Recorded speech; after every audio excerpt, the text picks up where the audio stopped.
Ya son las 9 de la mañana con 11 minutos, de regreso con ustedes acá en Enlace USACH. Quería, antes de saludar a quien ya nos acompaña en el panel del día de hoy, ir complementando información que estábamos ahí comentando al principio del programa y que tiene que ver con el último reporte que hizo el Servicio Nacional de Prevención y Respuesta ante Desastres, SENAPRED, que tal como decíamos, se decretó la alerta roja por tsunami para las comunas de borde costero continental entre las regiones de Arica y Magallanes, incluyendo además el territorio insular y antártico, cancelando lo que había estado primando al principio, que era esta alerta amarilla.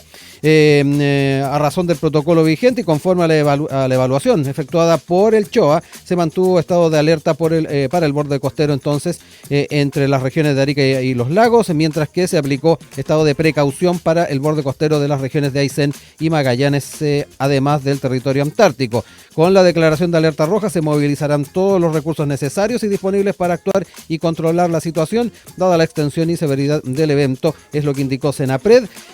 Además, el Mineduc suspendió las clases para los establecimientos educacionales emplazados en el borde costero entre las regiones de Arica y Parinacota y los lagos, y obviamente se está atentos a todos los informes y además de que se vayan desarrollando todos los protocolos que se esperan para esta situación, que tal como decíamos viene de la mano de este sismo 8.8 que ocurrió el día de ayer en el sector de Petropavlovsk, en Kamachka, Rusia. Esto en la cuenca del Pacífico, y que tiene entonces a los países del Pacífico con atención y con alertas a propósito de la ocurrencia de este tsunami, y atentos también a el comportamiento del mar. Este tren de olas, que ya lo decía también el presidente, ya ha tenido algunos efectos en algunas zonas del Pacífico. Vamos a dejar hasta acá, iremos actualizando a medida que vaya avanzando obviamente el programa, pero vamos a ir de inmediato a saludar a quien ya nos acompaña acá en el estudio. Está con nosotros la concejala de Providencia, militante de Bópoli, Valentina Alarcón. ¿Cómo estás, Valentina? Muy buenos días. Hola, muy buenos días. Hacer ahí un llamado a la gente que haga caso a las autoridades, que es lo más importante en estos casos. Exactamente, tomar las precauciones y hacer caso a las autoridades, que es lo que se ha estado obviamente haciendo bastante énfasis por parte de SENAPRED. Oye, nos quedamos un poquito en el escenario político para comenzar y hablar un poquito además de la que se ha estado dando en la interna de la oposición, con esta de alguna manera ofensiva de Evelyn Matei, también de su entorno, a propósito de lo que se ha calificado como una campaña asquerosa. Recordemos que lo hemos tratado en otros programas. Anunció en su momento que senadores de Renovación Nacional van a presentar una querella por lo que catalogan como campaña asquerosa de desinformación en su contra, para que se investigue y sancione a los responsables de estos ataques en redes sociales, donde además se le ha achacado algún tipo de enfermedad o padecimiento, que es uno de los temas que también molestó bastante al entorno de la exalcaldesa y también a la propia candidata. No han sido pocos los espacios donde se ha tratado este tema. Yo quiero citar algunas opiniones que aparecieron en el primer café de cooperativa, sin ir más lejos, del día de ayer. El vicepresidente de RN, Pedro Pizarro, dijo que en política no todo vale, resaltando la proliferación de desinformación en redes sociales, donde opiniones no verídicas se viralizan rápidamente, afectando la opinión libre de las personas y afectando decisiones en el sistema democrático. También quiero citar lo que señaló el presidente del PPD, Jaime Quintana.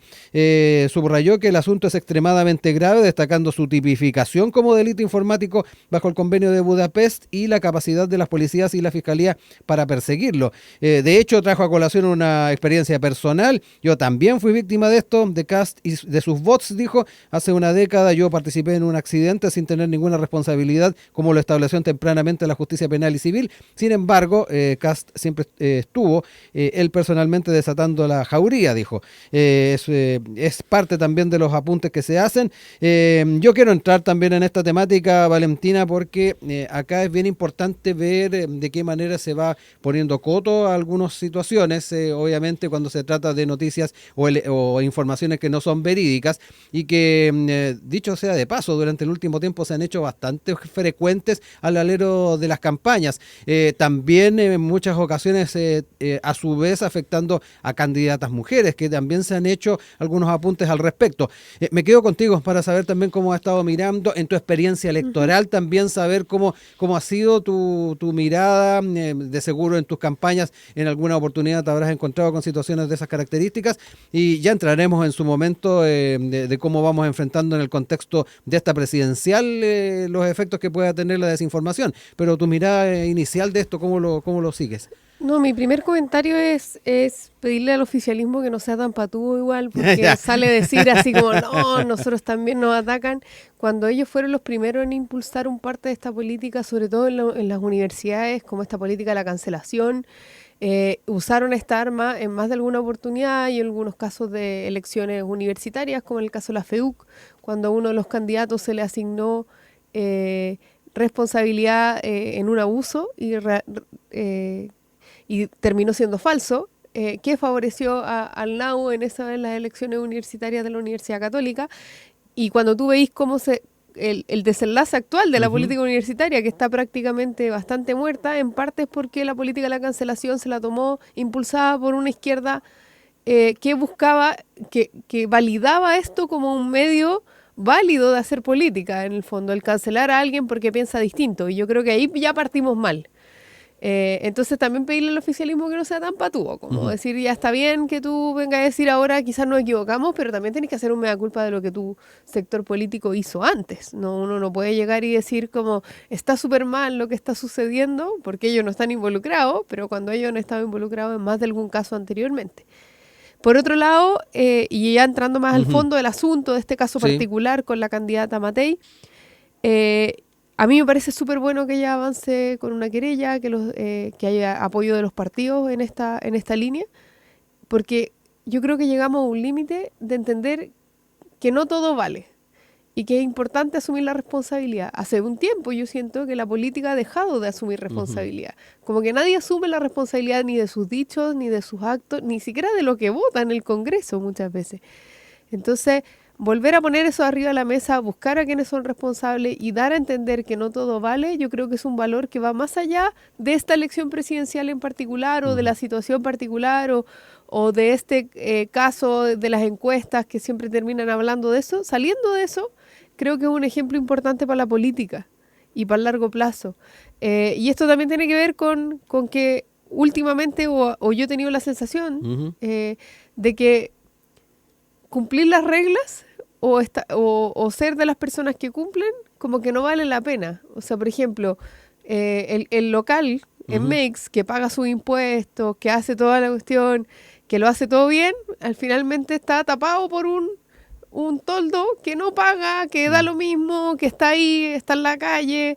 Y ahí yo creo que el alcalde de Desbordes ha sido súper fuerte en eso de dar a entender, aquí no cumplir las reglas está mal y hay que asumir la responsabilidad. Y en este caso me parece que es una buena señal para la política y todos deberían estar apoyando esta medida. Y eso significa también a los que se han sentido más atacados con esto, que es el Partido Republicano, al revés. Ellos deberían estar diciendo, bueno, esto no debería pasar. O sea, la violencia política y la violencia digital, que ha masificado la violencia política, ellos deberían ser los primeros a salir a decir, estamos de acuerdo con la candidata, vamos, a pesar de que tenemos diferencias, nosotros tenemos nuestro propio candidato, pero nos parece bien lo que ella está haciendo, porque de alguna manera está buscando a quienes son los responsables de esta mentira. Y además, sobre todo, a reírse, entre comillas, de una enfermedad tan compleja como el Alzheimer, a mí me parece ya de la última clase. Sí. Oye, a propósito de la ocurrencia de este tipo de situaciones, me recuerdo ayer también que estábamos en contexto de panel revisando los testimonios que hacía también el alcalde de Ñuñoa, Sebastián Sichel, de lo que fue su campaña presidencial el año 2021, donde también dio cuenta de un comportamiento o una afectación similar que ha estado sufriendo Evelyn Matei a propósito del contexto presidencial actual. Pero frente a ello también estamos en un escenario donde a nivel legislativo en nuestro país todavía hay cosas por hacer, me da la impresión. ¿Ya? Con las dificultades, además de poder encontrar responsables en un escenario, en este caso de las redes, con el que nos encontramos. Mira, yo creo que uno no le puede achacar la responsabilidad a un partido en este minuto, no tenemos certeza de nada de eso, y por eso creo que es importante que se investigue. Pero sí estamos al debe, o sea, cuando tú veís que las redes sociales permiten que tú puedas en el fondo hablar y decir un montón de cosas con una cara distinta a la tuya y poder en el fondo salir diciendo, por ejemplo, esta candidata tiene Alzheimer o cualquier otra cosa, o este es un abusador, o un montón de cosas así que pueden ser todas mentiras. Y no hay ni una responsabilidad detrás, también que le estamos enseñando a las generaciones que vienen, en el fondo. Como yo creo que sí hay avances legislativos que hacer en la materia y espero que los parlamentarios se lo tomen en serio. Oye, vamos a saludar a quien ya se suma también a nuestro panel. Está con nosotros el presidente de la Juventud Socialista, Francisco Sabá. ¿Cómo está, Francisco? Muy buenos días. Acerca un poquito más el micrófono. Sí. Ahí sí que sí. Oye, gracias por acompañarnos e incorporarte también a nuestros paneles. Muchas gracias. Disculpen el atraso, estuvo un poco complicado llegar, pero se pudo. Sí, se pudo. No, si llegamos a una buena hora. Oye, hablemos un poquito de lo que ya hemos adelantado de alguna manera con Valentina, este escenario en torno a la campaña y las redes sociales. Hemos tenido escenarios de estas características en distintas elecciones y ya lo decíamos, de repente elementos que se salen de las manos incluso de ciertos partidos por seguidores, pero que de alguna manera es importante ver cómo lo vamos abordando desde la política, desde el respeto de alguna manera, y de ahí en adelante, desde una perspectiva jurídica y ya sea legislativa, ir mejorando los parámetros para poder ir enfrentando esto. Pero hay, al menos en lo que se ha podido recoger, una mirada bastante global y crítica y transversal en torno a que hay que abordar de buena forma esto, a propósito de lo que ha estado viviendo Evelyn Matei. Sí, yo creo que particularmente cuando nosotros hablamos de la situación de los bots en lo que es la política en general, tenemos un problema no solo de características de acceso a la información, sino por las condiciones de los derechos de este siglo. Estamos hablando de los derechos democráticos. Cuando alguien tiene el capital para poder comprar bots e instalar noticias falsas, efectivamente lo que está haciendo es afectando la decisión democrática de cada uno de los individuos que accede a la información. Y además es capaz de instalar discursos de manera muy efectiva y muy poderosa en las redes sociales, porque no requiere comprobación absolutamente de nada. O sea, yo tomo los dos ejemplos y que particularmente me causa más ruido de que en el caso de dos candidatas mujeres, Matei y Jara, la articulación sea de inhabilitar sus capacidades políticas, cognitivas o incluso los valores sociales adjuntos a cada una de las figuras mediante la utilización de votos. O sea, en el caso de Matei tenemos la acusación de que tiene Alzheimer y que está como casi gaga haciendo política, y en el caso de Jara como de que va a comer guagua, bueno, la clásica de siempre en realidad. Entonces, también se intenta inhabilitar la capacidad política de estas dos candidatas y atenta finalmente el cómo uno toma decisiones. Hace poco salió la ex convencional de Republicano, la Teresa Marinovich, diciendo de que ya había hecho el partido de Kast, y Kast específicamente, mentiras sucesivas referente al proceso constituyente. O sea, estamos viendo lo mismo. Esta cuestión va a ser quién gana las elecciones de acuerdo a quién tiene el capital para invertir en las granjas de votos, etcétera, etcétera. Y ahí, indudablemente, más allá del acuerdo transversal que existe por parte de las fuerzas democráticas del país, incluyendo a sectores de la centroderecha, y nosotros tenemos que empezar, a legislar sobre esto. Creo que es importante tipificar con claridad lo que adelantaba Quintana referente a las convenciones internacionales de las características de delito, la de Budapest específicamente, y también empezar a normar lo que tiene que ver con la producción de información, no con el acceso a la información. Creo que siempre se debate como que da la impresión como que se fuese a reprimir la producción de información, pero creo que es importante también establecer cuando se está construyendo un relato que no tiene que ver con la realidad y que se puede rastrear rápidamente con el funcionamiento tecnológico, y también sancionar eso. Y creo que ahí es donde hay que buscar a los responsables, más allá que discursivamente se ha instalado el caso de Republicanos. Personalmente yo también lo vi en un par de publicaciones, en el que tengo una serie de perfiles Juan 0001014, y comentan hacia abajo distintos puntos. Hay que identificar si esto finalmente está concertado por un partido político, está concertado por un privado. Cualquiera de las dos cosas sigue siendo extremadamente compleja, pero nos instala la necesidad de discutir sobre estos derechos, estos nuevos derechos digitales y de acceso a la información que tienen que ver con la defensa y también con la profundización democrática de la sociedad. Valentina, varios puntos, de alguna manera también yo lo dejaba entrever en la introducción, en muchos aspectos también el factor de que exista una candidata suele también tener una ocurrencia mayor o particularmente un enfoque mayor en una candidata cuando tenemos este tipo de ataques en redes. Me quedo contigo para hablar de aquello y también en las capacidades de poder afrontar este tema como lo has planteado tú, pero también lo señaló recién Francisco. No, yo creo que sí es verdad que a las candidatas se nos exige más en general, a las mujeres en política siempre se nos exige más. Y también yo creo que en todas las áreas de la sociedad, como que uno en todas las aristas uno espera que sea madre, trabajadora de manera remunerada, el trabajo en la casa, es cosa de ver todas las encuestas de uso de tiempo de cuánto más las mujeres hacen en la casa, entonces tú ahí ya partes de una base distinta. Pero también creo que no nos podemos ir al otro extremo.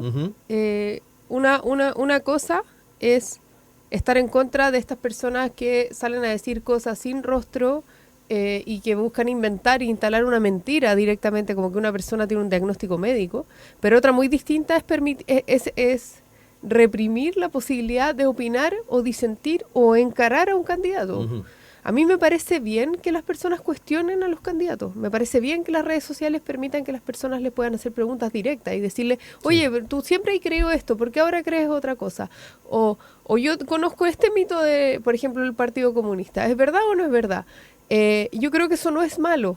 Y también es problemático que lo llevemos todo a esta cancha. Como que todo el cuestionamiento a mi candidatura se lleva a una cancha de funa o se lleva a una cancha de es que yo soy candidata mujer. Eso también es un problema, porque de alguna manera tú vienes a quitarle el espacio al debate democrático, que es necesario. Entonces también hay que tener cuidado, porque creo que se usa mucho el arma de es que es una candidata, es que es mujer, a veces de más, pero sí teniendo súper en claro que es verdad que para las mujeres desarrollarnos en cualquier área profesional es más difícil, pero por condiciones que van más allá de la política. Entonces también creo que es importante que tengamos súper claro que no podemos prohibir o limitar el debate democrático tampoco. Entonces cuando aquí el colega dice, Francisco dice, esto pasa con Evelyn Matei, pero también ha pasado con Jara. Bueno, pero la pregunta de preguntarle a Jara, ¿usted es comunista? ¿O usted de verdad cree en estos valores? O lo que dijo, o la defensa de Jadwe a que el Estado de Derecho no se puede pasar por encima. ¿Usted cree en eso o no? A mí me parece una pregunta válida, sobre todo cuando a principio de año el Partido Comunista definió ciertas cosas de esos valores. Entonces, no me parece que eso sea lo mismo que salir a inventar, mira, aquí hay editar videos de una persona que se está pensando más de lo que debería o que se demora más en responder. Yo creo que son el cielo y la tierra, son cosas así absolutamente distintas. Y por eso también creo que la regulación es compleja y hay que tener cuidado, porque tú también puedes terminar impidiendo que las personas ejerzan su derecho democrático a poder preguntarle a una persona como Janet Jara, ¿usted de verdad cree esto? Como también es válido preguntarle a José Antonio Kast ciertas visiones o a la misma Evelyn Matei o cualquiera de los otros candidatos. Así como también se han inventado cosas de José Antonio Kast, si todos sabemos que es verdad.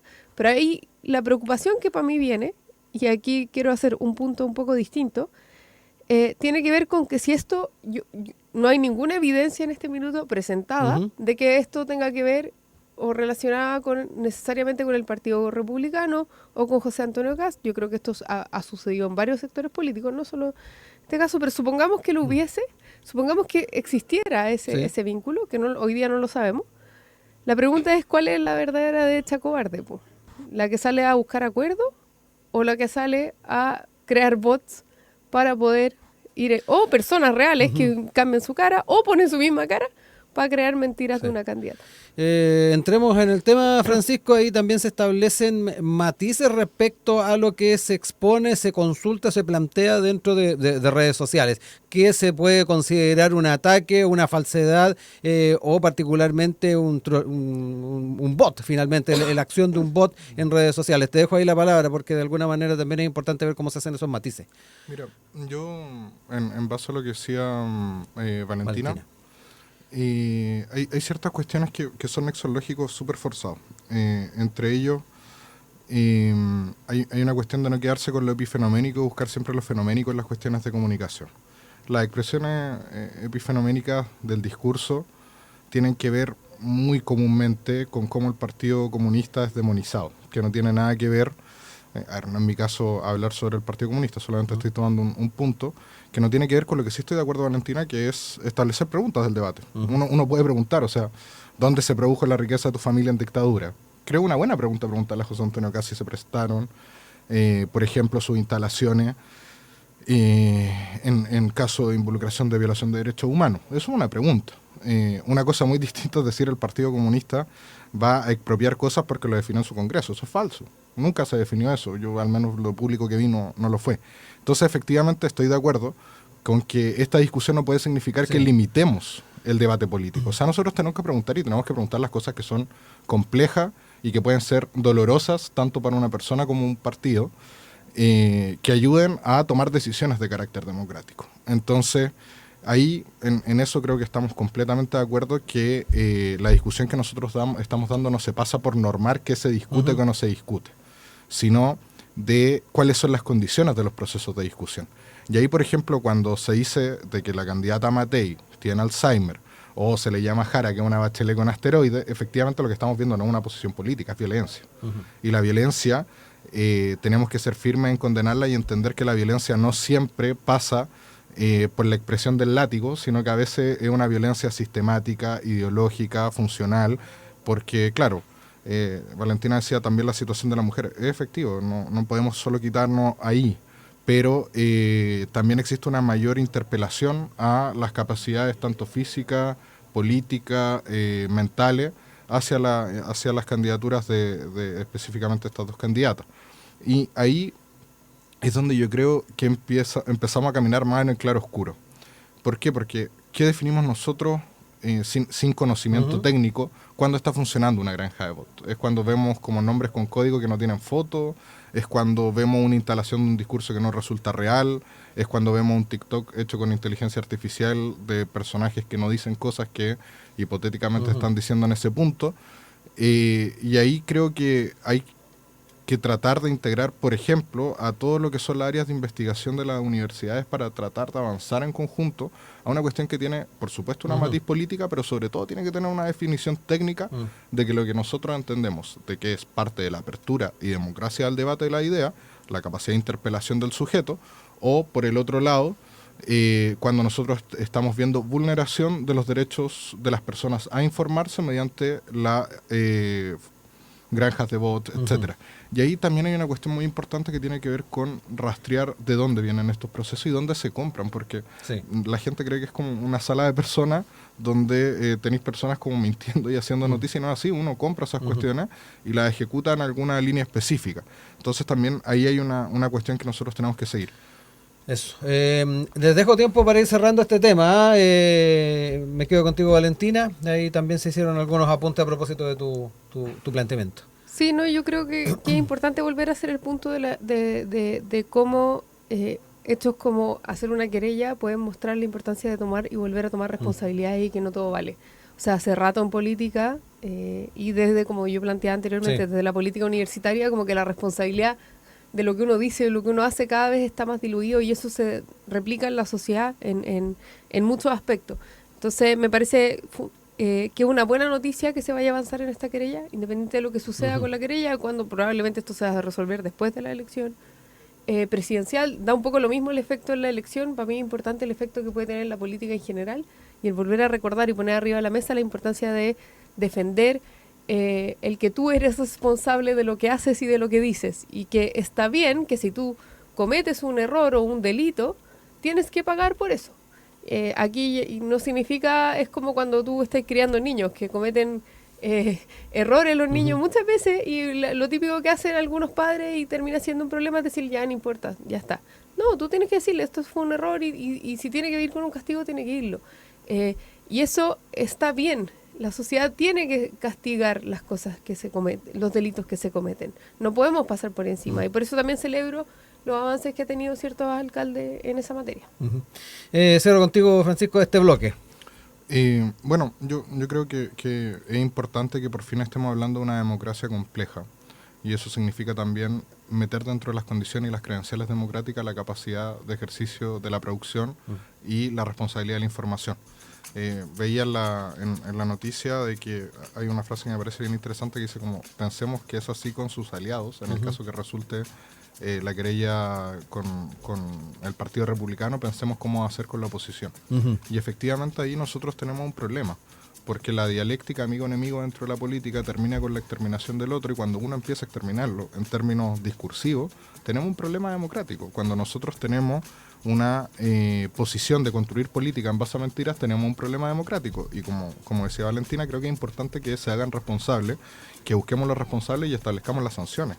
No solo para este caso particular, sino para cómo nosotros modificamos con el nuevo acceso a herramientas las reglas del juego dentro de la política.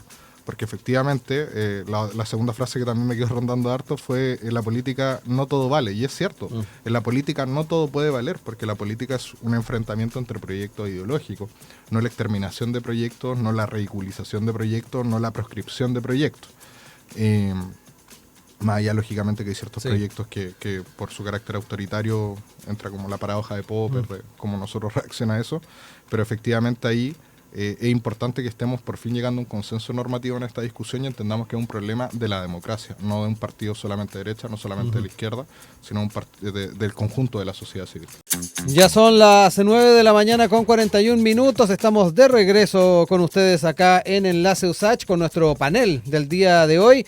Nos acompaña Francisco Sabá, presidente de la Juventud Socialista, y también Valentina Alarcón, concejala de Providencia, militante de Evópoli. Vamos a seguir en el ámbito político para hablar un poquito también de las señales que se están dando al alero del comando de Janet Jara en cuanto a los nombres que podrían ser voceros. Ya se hablaba el día de ayer del posible ingreso de, particularmente desde la Democracia Cristiana, de algunos liderazgos. Eric Aedo, sin ir más lejos, el diputado, sería uno de los nombres, y también la posibilidad de que Ricardo Lagos Weber, el senador, también forme parte de esta instancia. Es lo que se daba a conocer, o al menos sonaba bastante. Jara confirmó, la candidata, que el diputado Aedo y el senador Lagos Weber formarán parte del comando, señalando que es bien posible que puedan constituirse en voceros de la campaña, en alusión a sus eventuales roles. Cabe recordar que Lagos Weber ya cumplió esa función durante la campaña de primarias de Carolina Toá. Es parte también de lo que recoge EMOL en nota del día de ayer, y particularmente las señales que se están dando por parte de la propia candidatura. Quiero entrar en este tema porque aquí va a ser bien importante cómo se van dando los equilibrios, la ecuación en torno al comando, cómo se va estableciendo, y además cuánto cada uno de esos liderazgos va a influir en la generación de este programa, que ya se ha adelantado. La idea es poder trabajarlo y construirlo entre todos los partidos y fuerzas que están detrás de esta candidatura. Francisco, me quedo contigo para que me cuentes un poquito cómo también lo has estado viviendo tú. Muchas gracias. Mira, yo de partida siempre es una cuestión que a mí me alegra mucho, cuando uno va sumando distintas fuerzas que van dentro del eje de la construcción de un proyecto democrático y que continúe los procesos de transformación necesarios. Y acá creo que la democracia cristiana, después de su resolución, con las complejidades que tiene propiamente interna para el partido, para nadie una novedad de que los partidos no son todos unificados y tienen distintas expresiones en su interior. Con todo eso es importante poder sumar a estos actores en la construcción del programa, pero también en las vocerías políticas. Específicamente hablo de la democracia cristiana, pero también así me refiero al PPD. Por supuesto de que nosotros esperamos de que la juventud y también las organizaciones sociales tengan ahí una integración y una participación en la vocería, porque es necesario integrar no solamente a la organización política, sino a la organización de la sociedad civil, distintas de sus expresiones, distintas de sus formas, distintas de los grados de congregación o convocatoria que tienen, pero que estén presentes en esos espacios. Y hoy la posibilidad de establecer una cuestión discursiva desde este mundo del centro y la centroizquierda resulta extremadamente importante para poder visibilizar que acá estamos construyendo un proyecto para todos, y que incluso posterior al resultado de las primarias, que ya significaba de por sí la unificación programática de las distintas partidos que confluimos a la primaria, hoy con los camaradas que estuvieron fuera de la primaria y que apoyaron específicamente a Carolina Toá de manera formal, pero me refiero como informal fuera de la primaria misma, nos permite contar con un nuevo actor y con una nueva visión de país que a lo menos estructuró 60 años de la política del país. Y además que creo que está retomando, voy a dar una vuelta con esto muy cortita, como la idea de que la DC es naturalmente anticomunista. La Democracia Cristiana no es un partido anticomunista, en su definición se opone al comunismo y al capitalismo producto de la encíclica papal de Pablo XVI, si no mal recuerdo, no recuerdo, León XVI. De León XIII, León XIII, Rerum Novarum. La Rerum Novarum, exactamente. Y confluye a partir de ahí la construcción de un programa que ellos definen como la revolución en libertad. Y esas cuestiones tienen que ver hoy con la modificación de los ejes políticos que permiten a la Democracia Cristiana y al Partido Comunista poder establecer un punto de conexión y un punto de trabajo en algún grado de similitud, guardando las proporciones a lo que fue el proyecto de Bellinger en Italia, y nos permite contar con esta vocería política enlazada con una vocería programática, que es lo que tenemos que construir justamente ahora, porque también la DC tiene su propio corpus de ideas que tenemos que ver cómo se integra a la discusión. Valentina, también cómo observa estas señales que surgen al alero de este comando, los liderazgos que surgen, aparece Lagos Weber además, que ya había estado, como decíamos, siendo parte del equipo de Carolina Toá, pero por otro lado también el timing, de qué manera se están sacando adelante las tareas ahí por parte del comando. Se ha estado a la expectativa de dar a conocer esos nombres durante esta semana. ¿Cómo ves también desde tu perspectiva? Mira, cuando eres la candidata al oficialismo y prácticamente todas las encuestas dicen que pierdes en casi todos los escenarios de segunda vuelta, yo creo que la pregunta más importante no es quiénes se suman, sino es quiénes no se suman. Y directamente de alguna manera buscan que se sepa que no se sumaron. Y ahí hay algunos nombres bien interesantes, como Álvaro García, que era parte del comando de Carolina Toá, que dijo que no. Eizaguirre, que también dijo que no hace poco, bueno, Óscar Landerreche, que lo dijo de una forma bastante polémica, Bodanovich, etcétera, y uno va para abajo, y cuando tú veis Undurraga, por ejemplo, que era el presidente de la ADC, que hasta renuncia a la presidencia, también el cuestionamiento, ¿cuál es ese tipo de apoyo? Cuando tú veis que los partidos que te apoyaron fue más o menos con la mitad o a veces 2/3, quedaron profundamente dañados y divididos, también te hace cuestionar de qué te sirve, qué le sirve a la candidata ese tipo de apoyo. Y cuando tú veis y nombráis a las dos personas que último hemos hablado del comando, que es Erika Edo, que es como un fan de Janet Jara, es como decir, no sé, Arturo Vidal se va a sumar a ser hincha del Colo-Colo, todos sabemos que es hincha. Entonces, fue también, de los primeros además que se manifestó a favor de manifestaba de desde antes, o sea, también tiene que ver con que no es una sorpresa. O Lagos Weber, que yo tengo bastante, lo respeto bastante como político, pero también fue uno de los participantes del comité estratégico de una campaña tremendamente fallida como la de Carolina Toá, que se supone que iba a ganar. Partió ganando en todos lados y de repente terminó perdiendo estrepitosamente contra Janet Jara. Entonces, me cuesta ver que sean grandes incorporaciones o que esto esté significando tanto. Entonces, cuando tú miras a Janet Jara, que está pegada en las encuestas hace un rato, que ni siquiera alcanza la aprobación del gobierno en la misma encuesta. O sea, uno ve en la misma encuesta la pregunta, Janet Jara, el porcentaje, y después ve la aprobación del gobierno y la aprobación del gobierno tiene más, hace dudar que en el fondo estas incorporaciones sean tan relevantes, cuando tú también veis que una facción importante del Partido Comunista, liderado en parte por Daniel Jadwe y sus dichos, que la candidata no ha sido capaz de controlar 100% a Erika Edo y Lagos Weber, como que son relevantes, pero ¿hasta qué punto? Yo creo que el tema que sí viene interesante y que yo creo que vamos a empezar a configurar en un par de semanas es quién va a ser la persona que va a empezar a posicionar y tener hambre de ganar el próximo gobierno, porque es muy probable que este gobierno lo gane Evelyn Mateo y José Antonio Kast. Y claramente en la izquierda se va a empezar a configurar la batalla por quién va a ser la persona que va a liderar el proceso de cuando sean oposición, en el fondo, que es lo más probable. Y ahí yo veo que ese proceso se va a empezar a dar y vamos a empezar a dejar de hablar del comando de Jara y vamos a empezar a hablar de quién va a ser la persona a quién le vamos a achacar el liderazgo en posterior. Sí. Francisco, varias cosas ahí se establecen en torno a los nombres, los escenarios futuros, tomando en cuenta particularmente cómo se han comportado las encuestas. me, me voy a retrotraer a un chiste que me decía mi profe de estadística en su minuto. Me decía, hay 3 tipos de mentiras: las blancas, las verdes y la estadística. Y efectivamente a mí me gusta harto como esta cuestión de no, tenemos seguridad de que los escenarios van a ser así.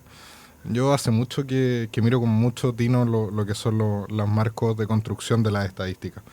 Y creo, al igual que lo defendí en su momento con la candidatura propia del PS, uno le encantaría en las campañas iniciar los procesos de campaña y decir, bueno, tengo un 40% a favor. Pero eso no sucede y nunca va a suceder. Esos márgenes varían con mucha facilidad y por ende uno tiene que construir las candidaturas. A mí siempre me ha causado mucha curiosidad, tanto en mi rol profesional como en mi rol político, la idea como de que las personas constituyen los procesos. Para mí son importantes las organizaciones colectivas. Y efectivamente uno valora que se integren vocerías, que se integren personas, y también valora las críticas. O sea, por ejemplo, Landarrechi, siendo militante del PS, yo valoro su crítica, pero no es la crítica ni del partido, ni la estructura, ni de la juventud, ni del militante, ni del compañero del sindicato, ni del compañero dirigente centro de alumnos. Entonces, bien, está bien, cada ser humano tiene la capacidad de plantear las distintas críticas que puede hacer. Pero yo me quedo con la idea de que acá nosotros estamos construyendo una política y una cuestión que tiene carácter colectivo, que tiene la interpretación de sus dirigentes a partir de la integración de los partidos. Y yo no soy tan liviano para decir como, bueno, da lo mismo que se sume dirigente Y o Z porque toda la tracalada de personas que vienen atrás valen lo mismo. No, soy un poco más optimista con eso, soy un poco más respetuoso del trabajo colectivo y de lo que significa ser militante en la condición actual, y no refiero solo al militante político, sino al militante que decide hacerse cargo, el que no demanda, el que dice, bueno, nosotros vamos a estructurar un discurso y vamos a participar en la construcción de ese discurso. Y ahí, indudablemente, pueden irse personas, pueden estar personas adentro, son cuestiones que varían dentro de los comandos, pero yo no veo ninguna cuestión de carácter ni fatalista, ni tampoco de celebrar.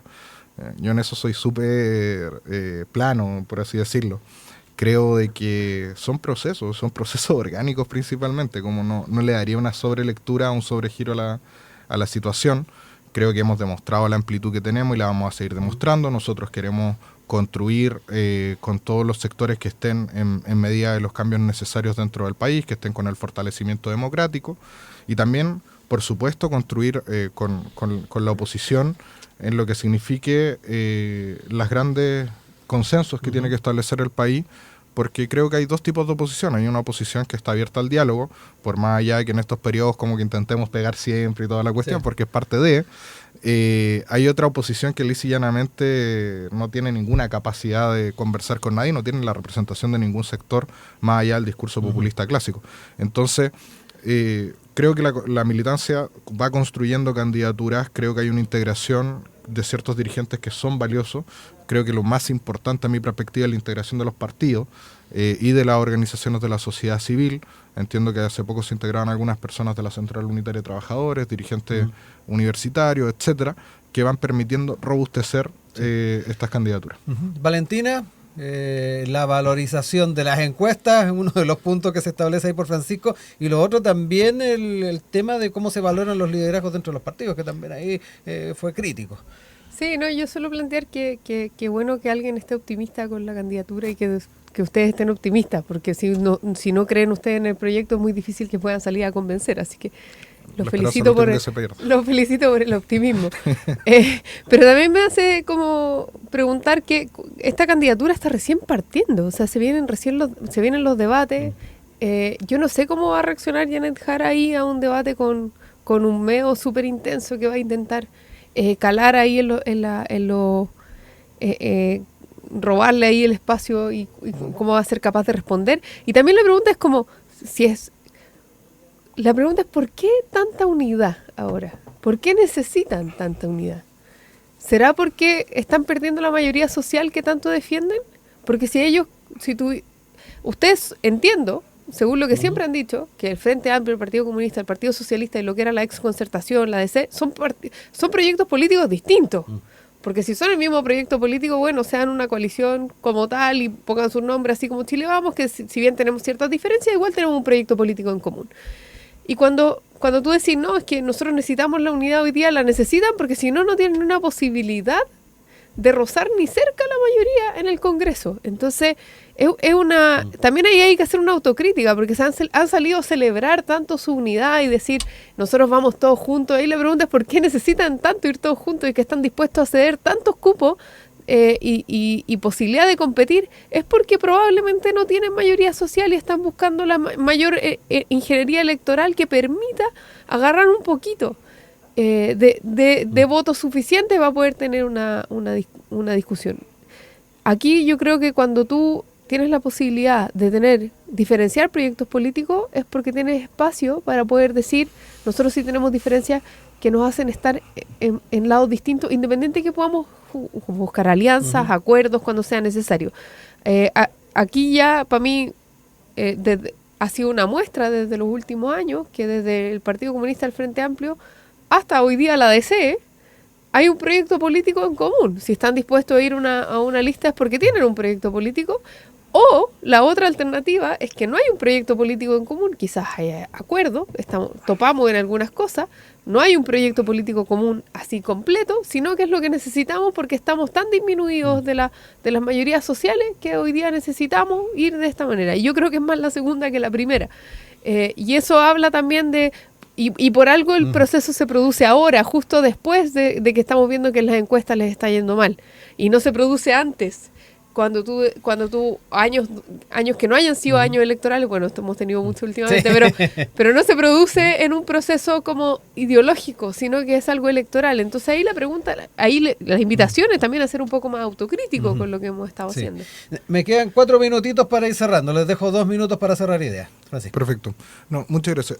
Primero, estoy en lo que plantea Valentina, me parece una buena discusión. En el sentido de que efectivamente hay una cuestión que tiene que ver con la realidad de la forma del sistema electoral, que sabemos que prioriza los resultados electorales de lista unificada, pero al mismo tiempo hay una tesis de unidad que tiene que ver a mi perspectiva con dos cuestiones. Tengo una perspectiva dogmática a partir de mi propia personalidad.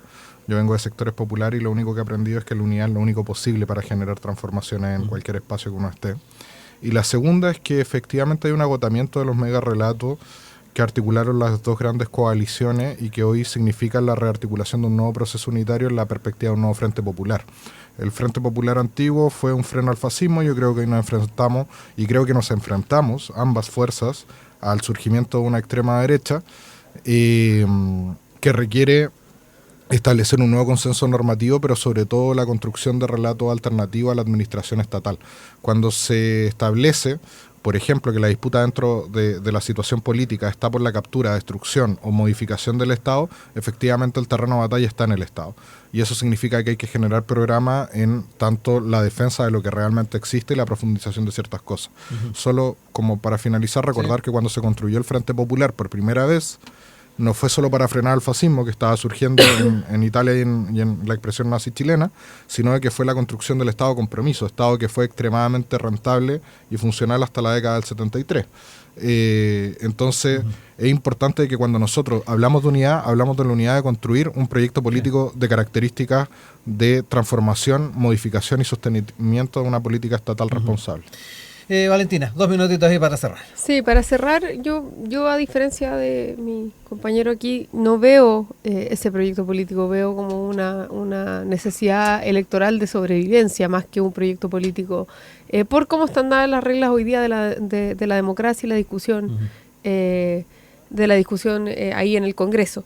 Y ahí la pregunta es, ¿cuál es ese proyecto político? Porque a mí no me ha quedado tan claro, porque va cambiando. O sea, según vemos que el gobierno quiere avanzar en un proyecto de permisología, pero son los mismos diputados del gobierno que lo llevan al tribunal y lo quieren como bajar el proyecto y después se quiere avanzar una cosa y después hay otra ala que quiere hacer otra cosa. Entonces, como que no tengo tan claro cuál es el proyecto. ¿Creemos en el crecimiento o no?